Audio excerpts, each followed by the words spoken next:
सभी मित्रों को नमस्कार।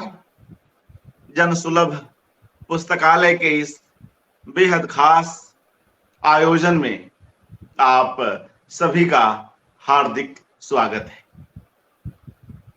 वरिष्ठ और बहुविधा सिद्ध लेखक रमेश चंद्र शाह जी पर यह एकाग्र चल रहा है।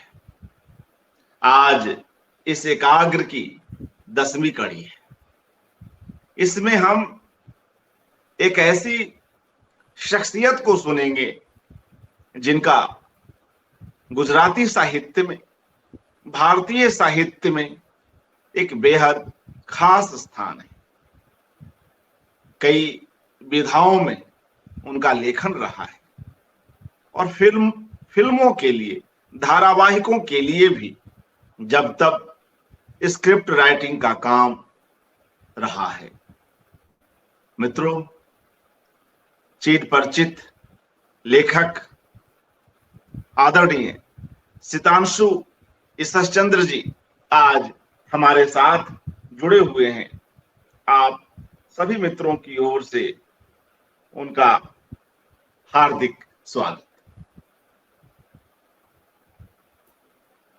मित्रों, सितांशु जी एक बेहद गंभीर अध्येता है और उतने ही भावप्रवण कवि।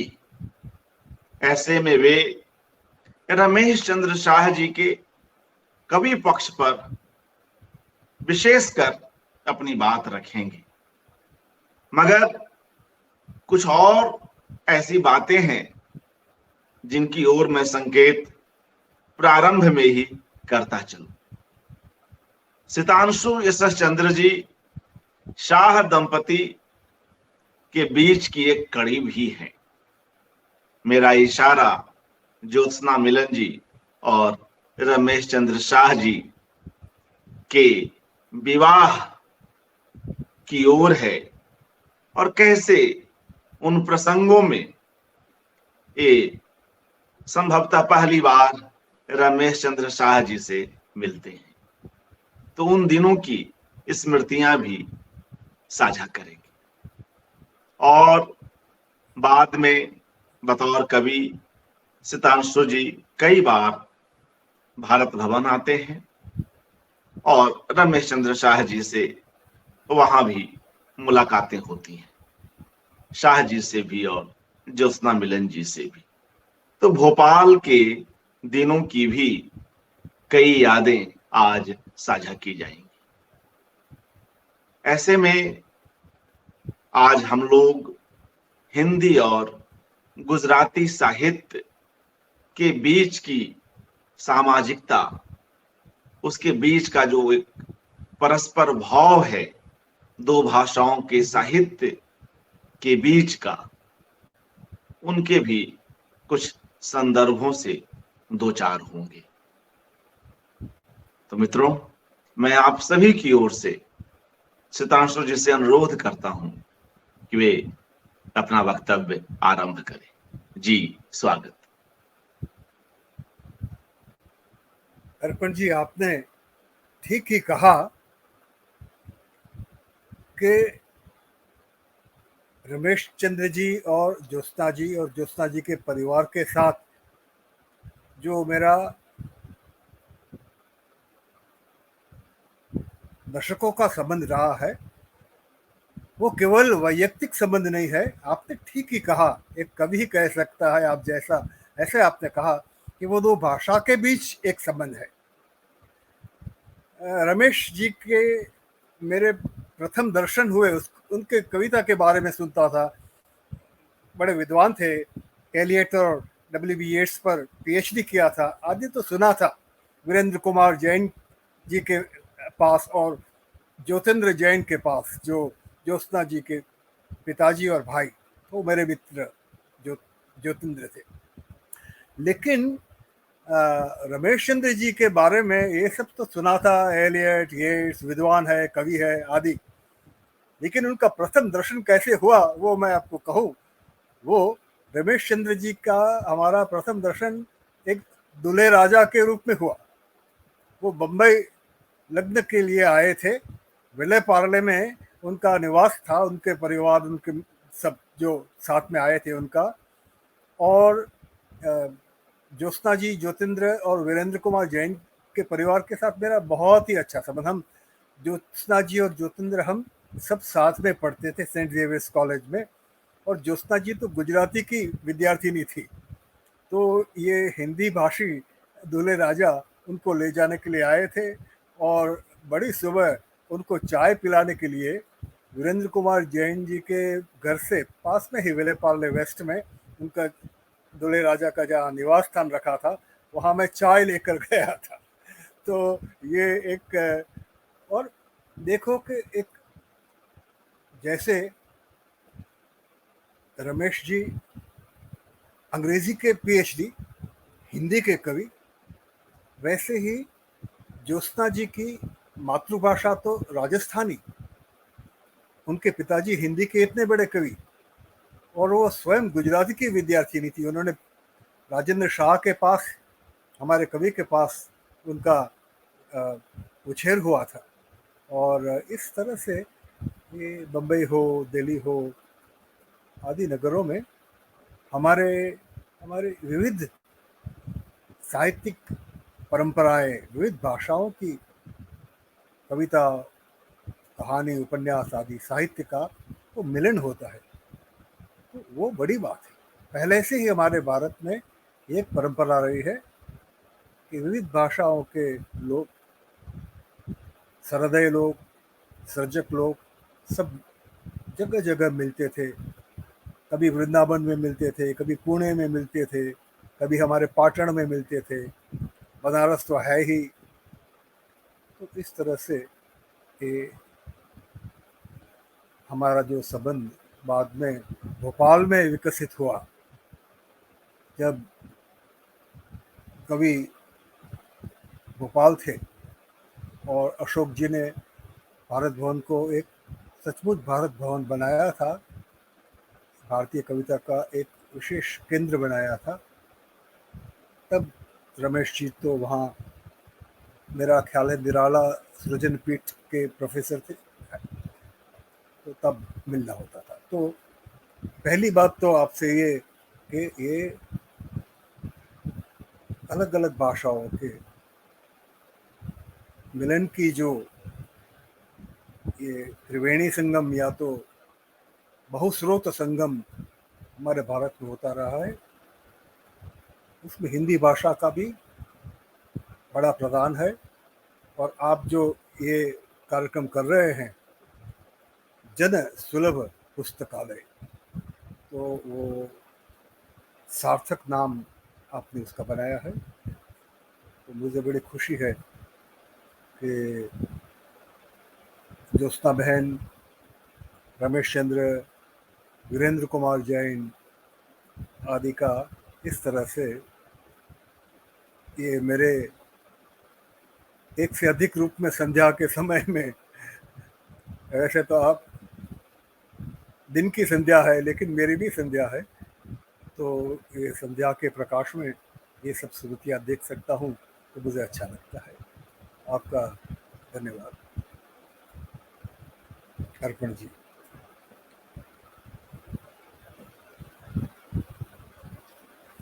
अब ये कुछ कविता की भी बात की जाए। अर्पण जी, मेरा आवाज ठीक से आ रहा है आपके पास? बिल्कुल आ रही। आवाज नहीं आ रहा है? नहीं जी जी आ रही जी।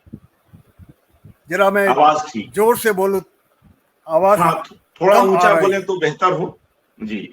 बिल्कुल ऊंचा बोलेंगे। और मित्रों, मैं तो सितांशु जी को अस्थि का युवा ही मानता हूं, और जितने तरह के कार्यक्रमों में इनका जाना होता है वह अपने आप में एक उदाहरण है।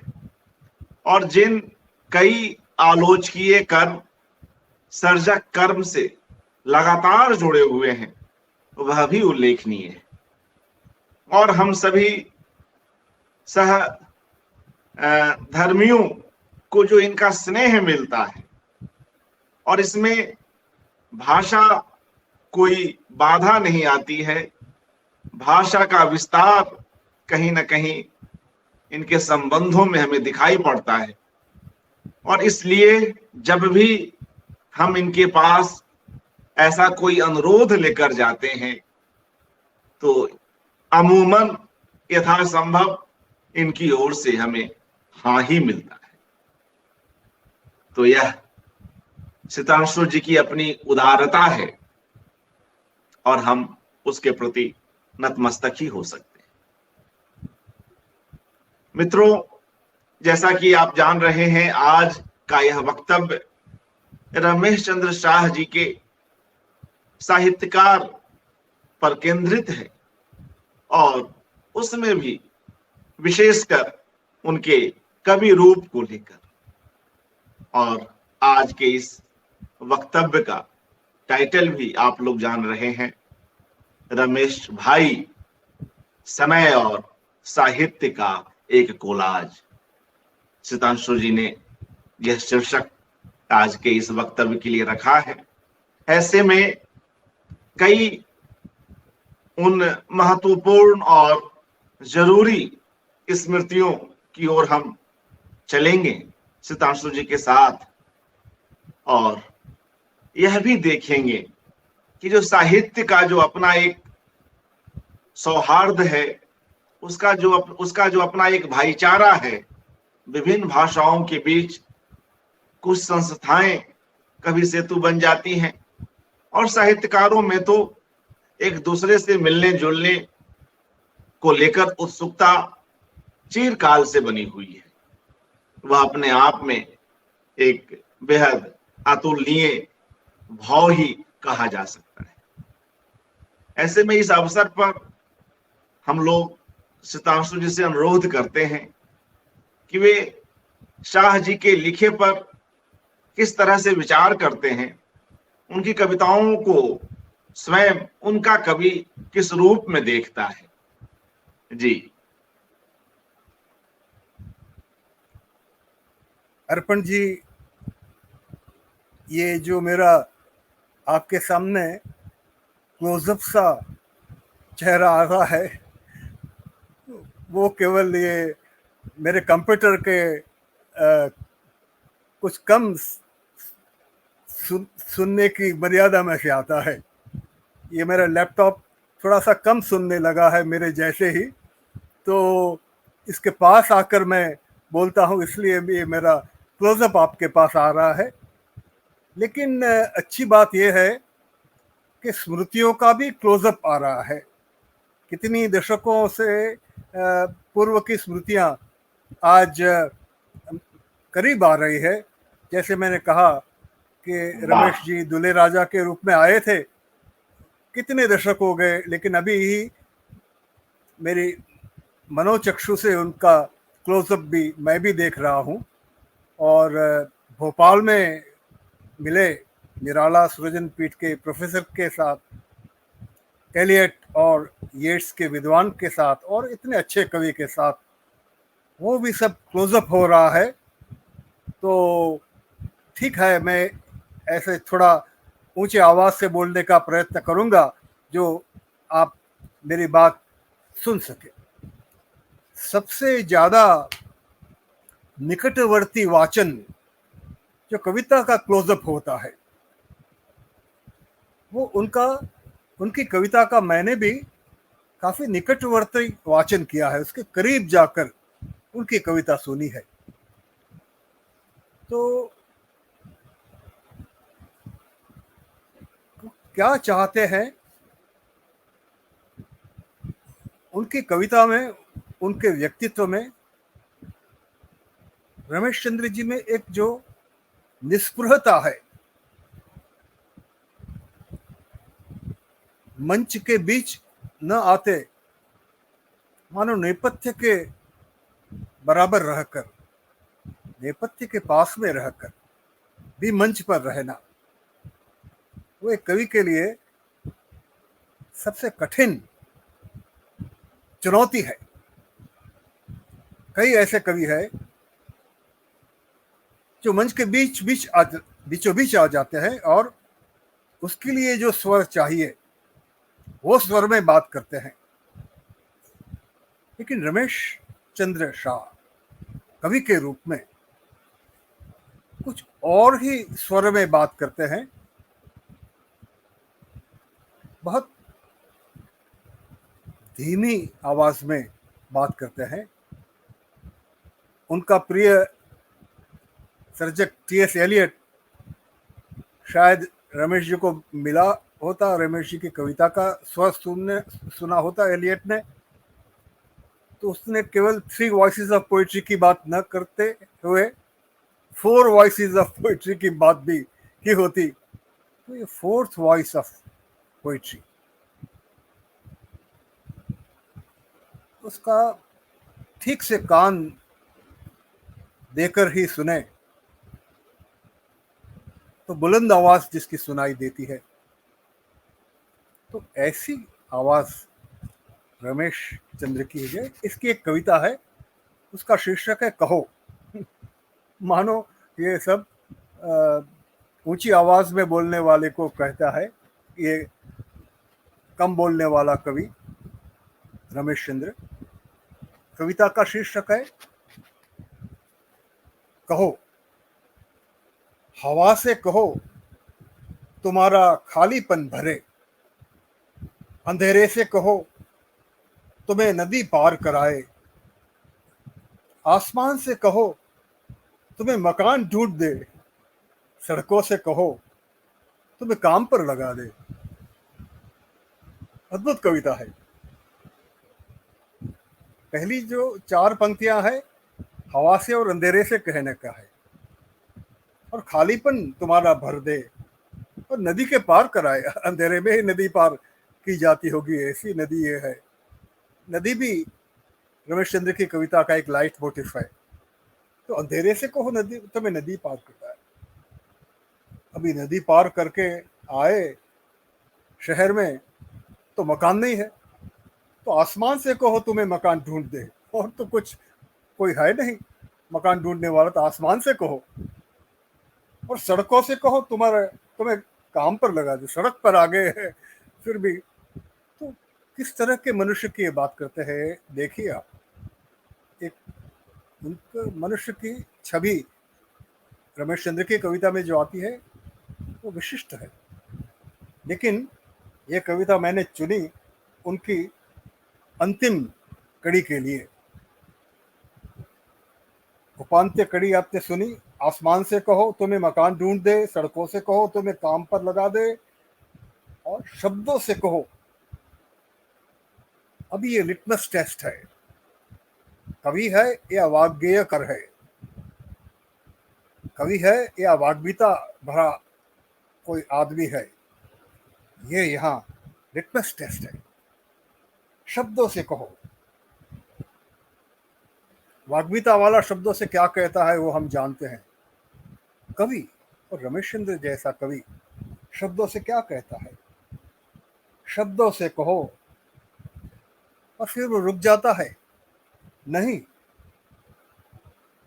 मन में तो बहुत अरमान आए कि शब्दों से ये कहे, शब्दों से वो कहे, हमें अमर बना दो, हमें बड़ा कवि बना दो। नहीं, तो ये नहीं में रमेश चंद्र की कविता रही है। शब्दों से कहो नहीं, शब्दों से कुछ मत कहो। अद्भुत कविता है। शब्दों से कुछ मत कहो। बहुत कम कवि ये कह सकते हैं कि शब्दों से कुछ मत कहो। शब्दों आपको कुछ कहे ऐसा अवकाश दो। 1980 में ये कविता लिखी, कितने दशक हो गए, लेकिन कितनी तरोताजा कविता है ये। नहीं, शब्दों से कुछ मत कहो। ये शब्दों से कुछ न कहने वाला ये कवि है, तो इसे पहचानना मुश्किल है। वो शब्द को भी अलग तरह से जानता है, तो उसकी बात कहने का प्रयत्न कर रहा है अपनी कविता में, क्योंकि वो वाग्मिताकार नहीं है। उसी तरह के उनके प्रयत्न रहते हैं, कविता की मुद्रा ऐसी ही रहती है। तो वो ये जो कम्युनिकेशन वाली बात है, भीतर और बाहर वाली बात है, कवि और सहृदय वाली बात है, तो इस प्रकार का कवि जब ये प्रत्यायन भीतर और बाहर का करने का प्रयत्न करता है तो क्या हो सकता है। वो 1980 में ये कहो कविता और 1981 में एक विकल्प नाम की कविता उनकी है, रमेश चंद्र की। मुझे बहुत अच्छी लगती है ये कविता। विकल्प, क्या विकल्प है कवि के पास। कहते हैं, भीतर एक सोता है, यानी स्ट्रीम, झरना। भीतर एक सोता है, भीतर एक नदी है। सोता तो था, अभी नदी बन गई। भीतर एक सोता है, भीतर एक नदी है। लेकिन कवि रोमांटिक कवि नहीं है, मॉडर्न और पोस्ट मॉडर्न कवि है। तो वो कहता है, भीतर एक सोता है, भीतर एक नदी है। यहाँ तक तो रविंद्रनाथ की छाया है, निर्झरे स्वप्नभंग आदि। पूरे भारतीय साहित्य में वो कविता का प्रभाव है, हर भाषा में। तो पहली दो पंक्ति मैंने पढ़ी तो मुझे लगा कि अपना भाई क्या रविंद्रनाथ के प्रभाव में लिखता है क्या, मुझे वो पसंद नहीं है। लेकिन तीसरी ही पंक्ति जी देखिए, सुनिए, भीतर एक सोता है, भीतर एक नदी है, भीतर एक भंवर है। चलो चलो निकलो अपने बाहर, क्योंकि भंवर है, भीतर है भंवर। ये भीतर के भंवर की बात मॉडर्न पोएट करता है।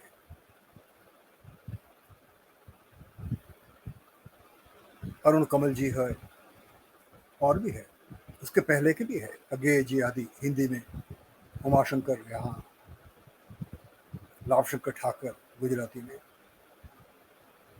वो सोता और नदी से आगे जो भंवर है अंदर भीतर, वो सब जानते हैं, डरते नहीं उससे, भाग नहीं जाते। लेकिन भागो भाग, चलो चलो निकलो अपने बाहर। और फिर अभी फिर से ये कवि को हम यहाँ पहचान सकते हैं। चलो चलो निकलो अपने बाहर, अपने बाहर कहाँ अपने बाहर कहाँ। देखो ये कवि का प्रश्न, अपने बाहर कहाँ, क्यों। चलो चलो निकलो अपने बाहर कहाँ। बाहर भी सोता है, बाहर भी नदी है, बाहर भी भंवर है। तो भीतर और बाहर के भंवर, उसकी बात हिंदी के कुछ मेरे बहुत प्यारे कवि है, मेरे समकालीन, या तो मुझसे थोड़े ही छोटे या थोड़े बड़े, शायद रमेश जी कुछ साल, एक दो साल मुझसे बड़े होंगे, ऐसा ख्याल है। लेकिन अरुण कमल, देविक रमेश आदि, तो और भी बहुत, और भी भाषाओं में है। तो ये भीतर के भंवर और बाहर के भंवर की बात कर सकते हैं। तो ये उनका एक काव्य संग्रह मुझे विविध कारणों से अच्छा लगता है। उसका एक कारण आपको मैं दिखाऊं।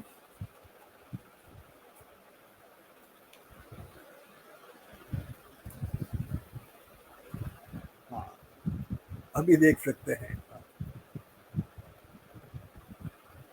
ये रमेश जी के हस्ताक्षर है।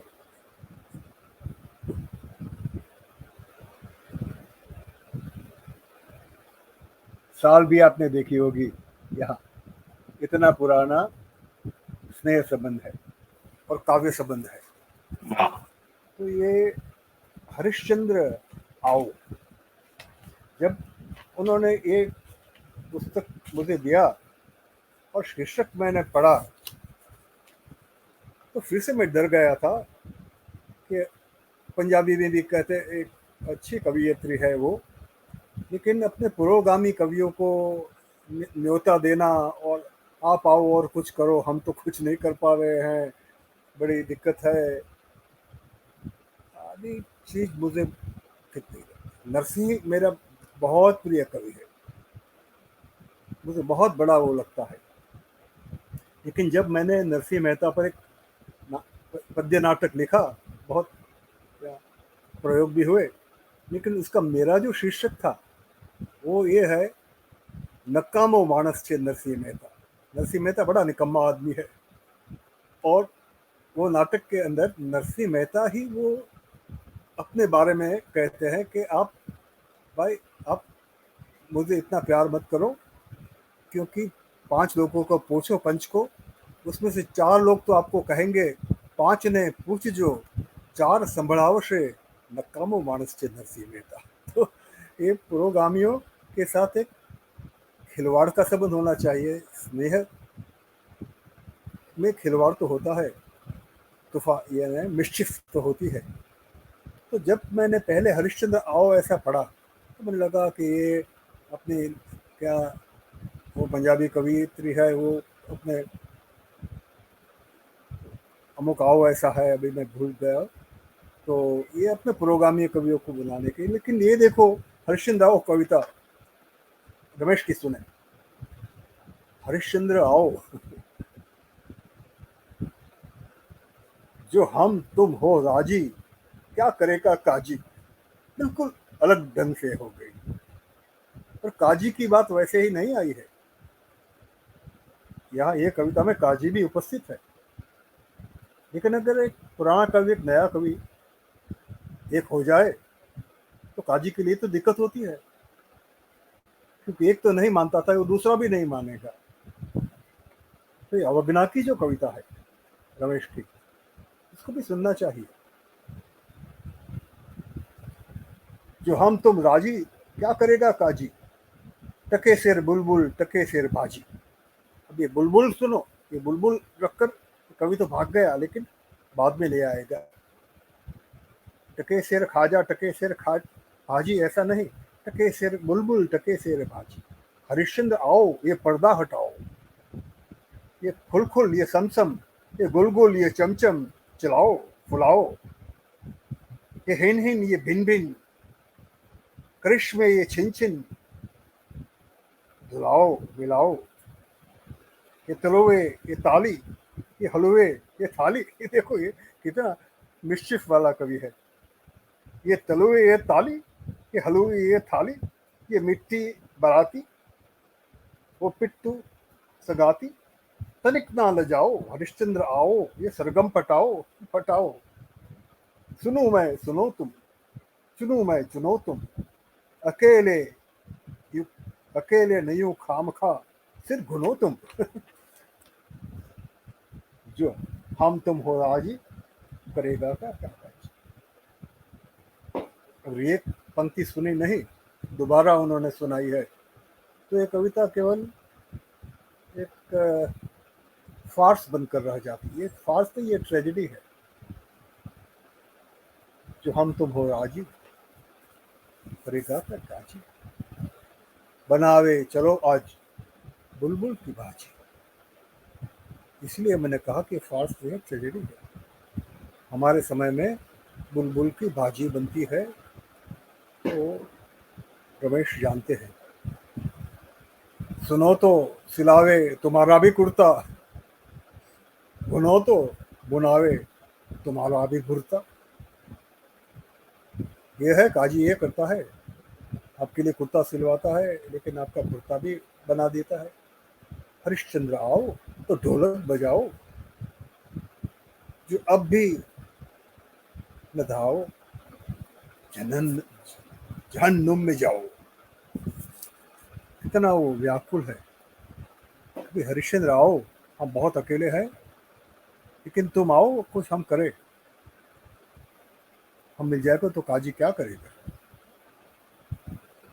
लेकिन नहीं आता है। ये वीरेंद्र कुमार जैन की सनातन सूर्योदय कविता की बात उन्होंने की थी,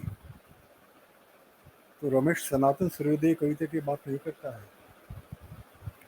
डार्कनेस एट नून की बात करता है। तो इस तरह से ये कविता एक विशेष, ये जो नाम दिया हरिश्चंद्र आओ, एक विशेष रूप से एक सच्चा आधुनिक कविता कवि क्या करता है उसकी ये कविता है।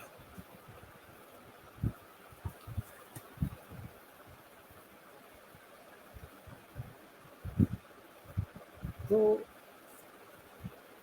अभी मेरे मित्र को मैं यहाँ देखता नहीं हूँ स्क्रीन पर, तो मुझे अकेला अकेला लगता है। तो ठीक है, तो लेकिन ये एक कविता इसी संग्रह में से मैंने चुनकर रखी है, आप सब दोस्तों के पास। हाँ, जी आ मैं गए बना अभी हुआ मेरे मित्र। तो अभी थोड़ा अर्पण कुमार मुझे अकेला कम लगता है, बहुत अकेला लगता था, लेकिन ये कविता भी अकेलेपन की है, हरिश्चंद्र राव हो या तो पहले वाली कविता।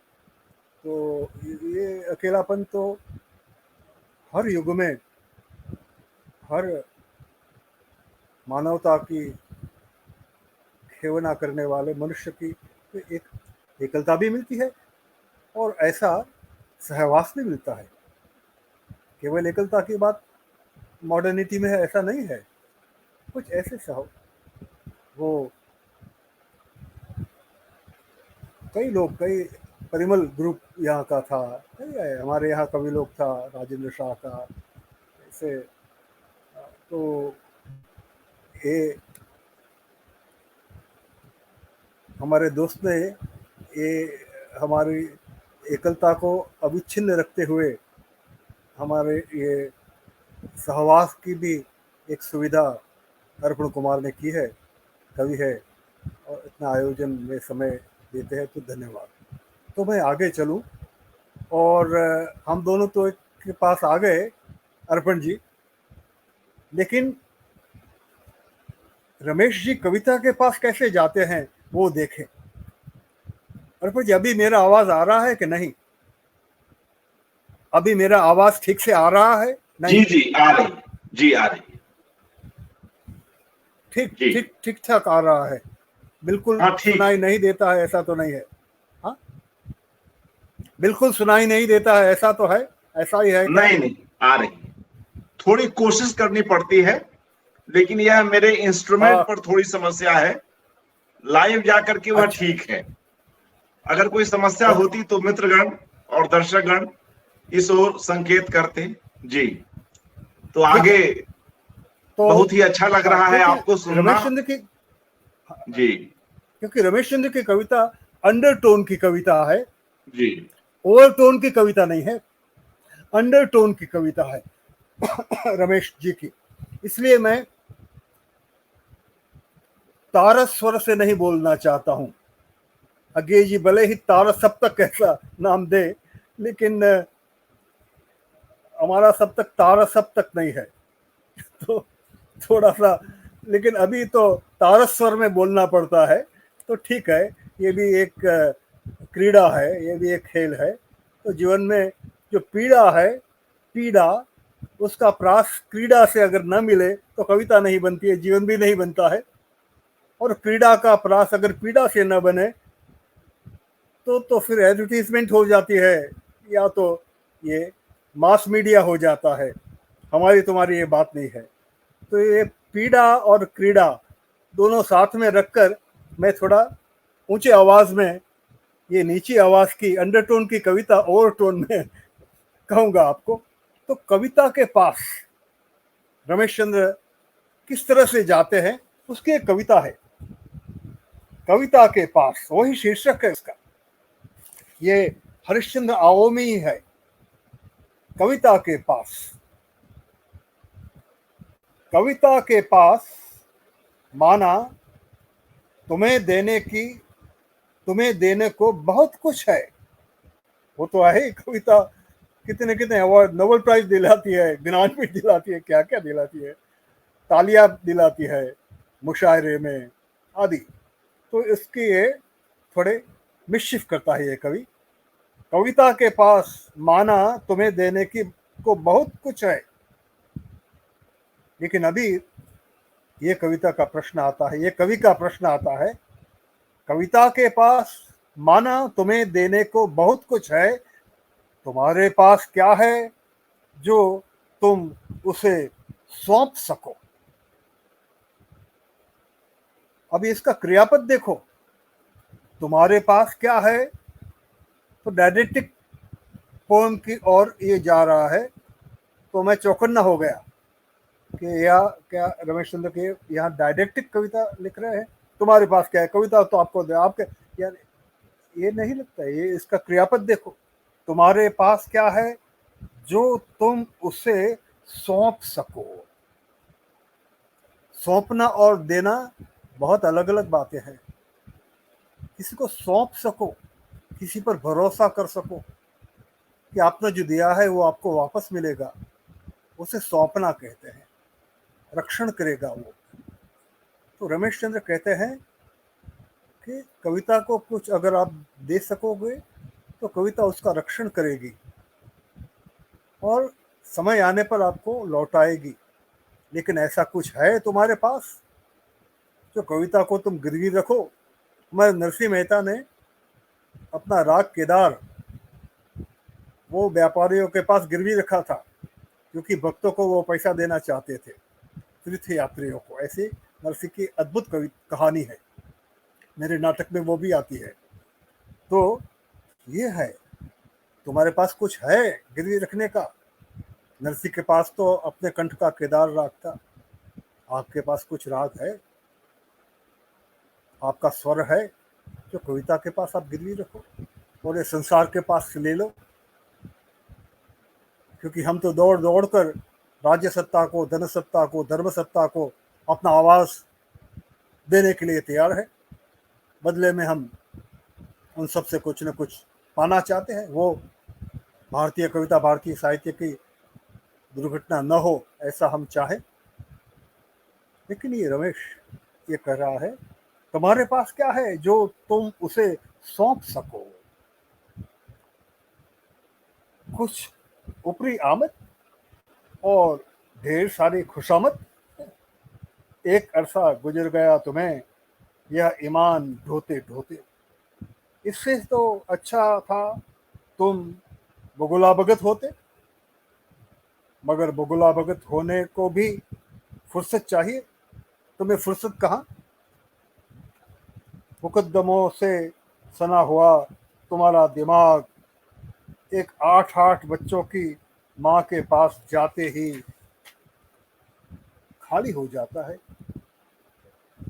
तुम्हें क्या पता झूठी गवाहियां देते देते तुम्हारा दिल कितना उस्ताद हो गया है। यह बात दूसरी है कि वह भी कभी घबराकर सच उगल देता है। मानव का हृदय है, जितना भी धीट या उस्ताद हो गया, कभी कभी सच उगल देता है और तब कविता बनती है। इसे क्या कहोगे। यह तो एक ऐसी लाइलाज बिगड़ी हुई नाड़ी का कमाल है जिस पर तुम्हारा कोई वश नहीं।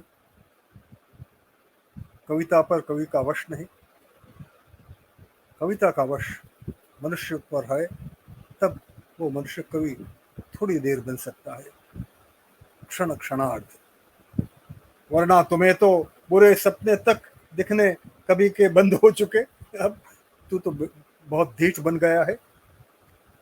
किनारी बाजार की वह शाम तुम्हें याद है। हालांकि तुम वहां से उस लावारिस व्यथा को सबूत निकाल लाए थे और डेरे पर दूसरे दिन सुबह अपने साथी का बुझा हुआ चेहरा देख सोचा था तुम शुद्ध हो गए हो। जबकि तुमसे कई गुना असली और साफ थे वे गिद्ध, सिद्ध और गिद्ध। ऐसा प्रास लगाता है जो वहां मंडरा रहे थे तुम्हारे आसपास। मराठी नाट्यकार की गिधाड़े नाटक याद आ जाता है। बम्बई का हमारा संबंध जो है, इसलिए। तो इस तरह से रमेश चंद्र की कविता का स्वर पहचानने की हम कोशिश कर रहे हैं। पूरे भारत में इतने अच्छे अच्छे कवि हैं, हर भाषा में, स्त्री है पुरुष है। तो बड़ा अच्छा लगता है ये कविता के सानिध्य में इस तरह जनसुलभ पुस्तकालय में आकर रहने का।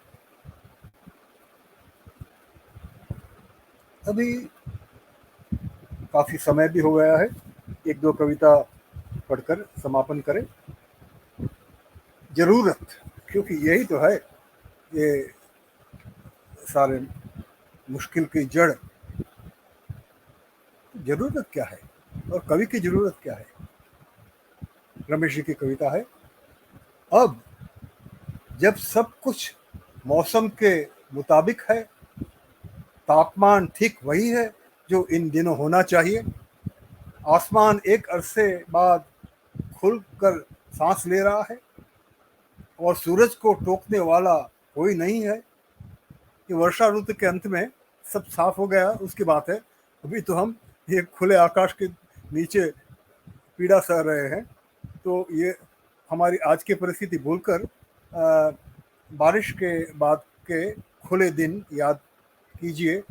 तो इसकी ये कविता है, जरूरत। अब जब सब कुछ मौसम के मुताबिक है, तापमान ठीक वही है जो इन दिनों होना चाहिए, आसमान एक अरसे बाद खुलकर सांस ले रहा है और सूरज को टोकने वाला कोई नहीं है, तब तब ऐसा क्यों लग रहा है जैसे मेरा कुछ बहुमूल्य वहीं कहीं छूट गया है उसी बुरे मौसम में। बुरे मौसम की जो महिमा ये कवि कर रहा है ना, वो भारतीय कविता का मूल है। भारतीय कविता अच्छे मौसम की तो है ही, लेकिन उससे अधिक बुरे मौसम की है। रामायण तभी लिखा गया जब सीता का त्याग हुआ, बुरा मौसम आया। मेघदूत जैसा उत्तम काव्य भी संयोग की अवस्था का काव्य नहीं है, वियोग की अवस्था का काव्य है। इस तरह से और भी अनेक उदाहरण हम दे सकते हैं, लेकिन मूल बात यह है जो रमेश जी कह रहे हैं, ऐसा क्यों लग रहा है जैसे मेरा कुछ बहुमूल्य वहीं कहीं छूट गया है उसी बुरे मौसम में। रम्याणि वीक्ष मधुरांश निशम्य शब्दान पर्युत सुखी भवति यद सुखिदोपि जंतु। ये सुखिनोपि जंतु, ये मनुष्य जंतु सुखी है, तब भी परिसुख क्यों हो रहा है? तच्चेतसाम स्मरसि नूनम अबोधपूर्वम भावस्थिराणि जननांतर सहृदानी। वो जननांतर सहृदानी शब्द का बहुत अलग अलग अर्थ घटन हम कर सकते हैं। जो सौहार्द कई जन्मों से बिछड़ चुका है उसकी भी बात शायद कालिदास करता होगा, और कई जन्मों से टिक रहा है उसकी भी बात ये कर सकता है कालिदास। तो भारतीय कविता कुछ ऐसी वैसी नहीं है, बहुत महान कविता है पहले से आज तक। तो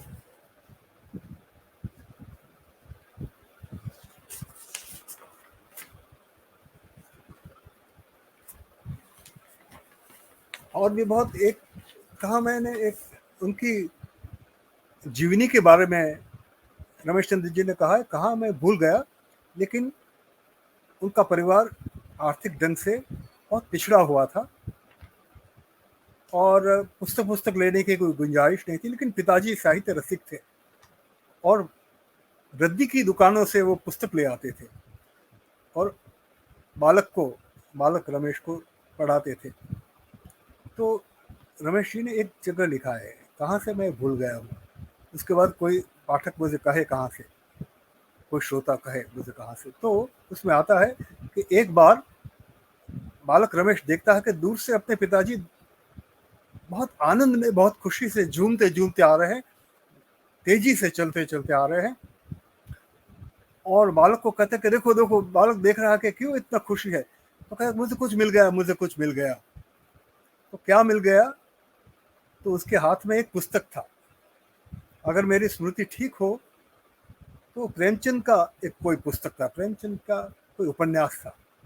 और वो देखकर पस्ती की दुकान में से, पुराने पुस्तकों की दुकान में से, ये जो उनके पिताजी थे गरीब थे, अमीर नहीं थे, लेकिन कितने अमीर थे कि कोई अमीर को भी न मिले इतनी खुशी उनको प्रेमचंद की एक पुस्तक मिल गया। तो वो उनके मूल में है। इसलिए वो कहते हैं कि जो वो गर्दिश के दिन में खो गया है, लेकिन वो बहुत गज़ल वाले या तो रोमांटिक नहीं है, मॉडर्न पोएट है, इसलिए ये इस तरह से कहते हैं कि बुरे मौसम में जो खो गया है, क्यों मुझे लगता है कि वही मेरी अच्छी चीज़ थी। तो हिंदी के बहुत से अच्छे कवि शिशु काव्य लिखते हैं, रविंद्रनाथ जैसे, ऐसे अलग। लेकिन तो मेरे जो हिंदी के प्रिय कवि जो है, वो उसमें से बहुत तेरे कवि ये बाल काव्य लिखते हैं। गुजराती में भी राजेंद्र शाह के भी बड़े अच्छे बाल काव्य है, और भी उमाशंकर आदि के भी।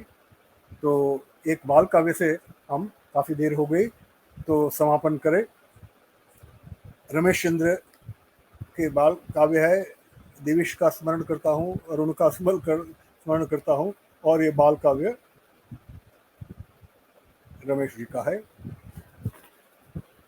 खाओ तो भी पछताओगे, छोड़ो तो भी पछताओगे, लगा दिया मिट्टी के मोल, आ जाओ भाई आ जाओ, ना भाई ना, ना भाई ना, हाँ भाई हाँ, हाँ भैया। कविता लिखने वाला आ रहा है अपने अपनी ठेले में कविता लेकर, या तो अपने ठेले में कुछ खाने पीने का लेकर, कुछ समझ ही आ रहा है, और वो अपनी बात देख रहा है, अपनी अपनी चीज़ें जो है वो ठेले में रखा है। क्या है वो तो आप ही जाने, क्योंकि आप खरीदार है इसके। तो खाओ तो भी पछताओगे, ये बड़ा अच्छा है पंक्ति, यही सुनने के लायक पंक्ति है। खाओ तो भी पछताओगे, वार्निंग दे रहा है। ये क्या है? ये बाल काव्य की एक अलग एक बस्ती है। छोड़ो तो भी पछताओगे, लगा दिया मिट्टी के मोल, आ जाओ भाई आ जाओ, ना भाई ना, ना भाई ना, हाँ भाई हाँ, हाँ भाई हाँ। ये ना भाई ना, ना भाई ना मुझे बिल्कुल गुजराती लगता है। ऐसे गाजर मिले कहाँ, लाल टमाटर मिले कहाँ, 1 रुपये में 5 किलो। देखो कहाँ की बात है, 1 रुपये में 5 किलो, जल्दी जल्दी आकर लो, ले लो अंटी खोल। ये दूसरी पंक्ति, अंटी खोल, अंटी खोलनी है, विग्रसन करना है, डिकंस्ट्रक्ट करना है। विद्वान है ना हमारा रमेश, तो जानता है सब डिकंस्ट्रक्शन आदि। लेकिन कितनी भारतीय सहज तरह से बात करता है ये। ले लो अंटी खोल, ये अंटी खोलना का ही चुनौती है। ना बे ना, ना बे ना, हाँ भाई हाँ, हाँ भाई हाँ। तो हम रमेश जी के साथ पहले ना भाई ना भले बोले, लेकिन बाद में हाँ भाई हाँ, हाँ भाई हाँ कहकर उनको स्नेह वंदन करके ज्योत्सना जी की स्मृति को, वीरेंद्र कुमार जैन की भी स्मृति को स्नेह वंदन करके मेरी बात यहाँ समाप्त करूँ। नमस्कार।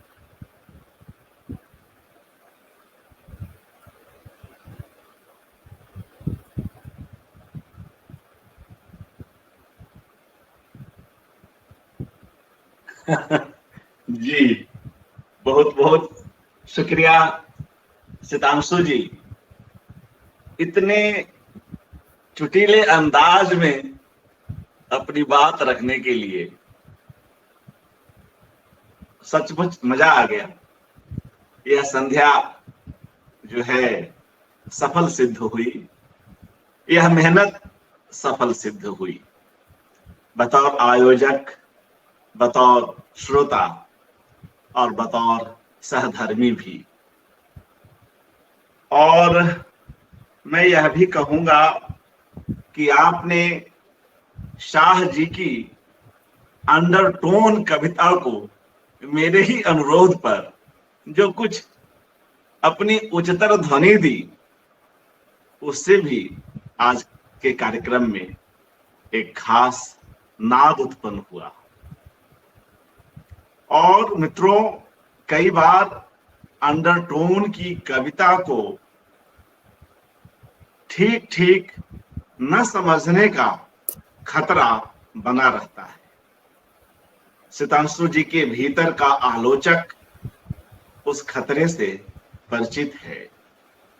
कई बार स्वयं उनका कवि ऐसे खतरों को सुनता भी रहता है, झेलता भी रहता है। ऐसे में ऐसी महत्वपूर्ण, गहन मगर अंडरटोन की कविताओं का सही सही मूल्यांकन आज हम सुन सके, और वह भी कविता पाठ के बीच बीच में ही।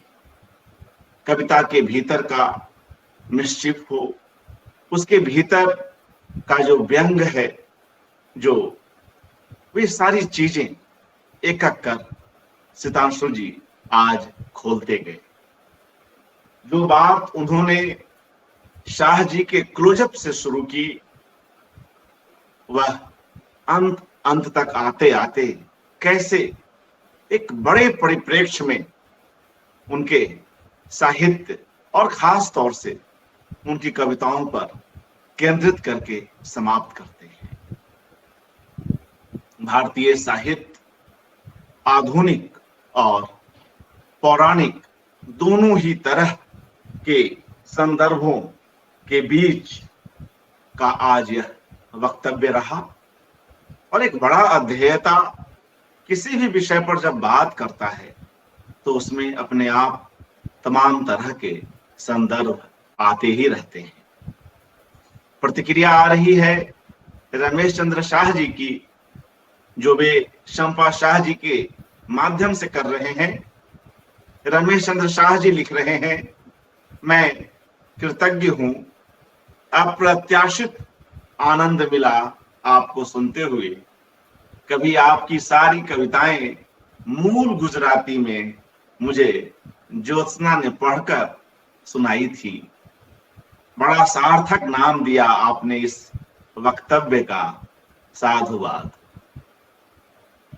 तो यह मंच एक मिलन स्थल भी बन जाता है और सचमुच सार्थक लगता है तब ऐसा कोई आयोजन।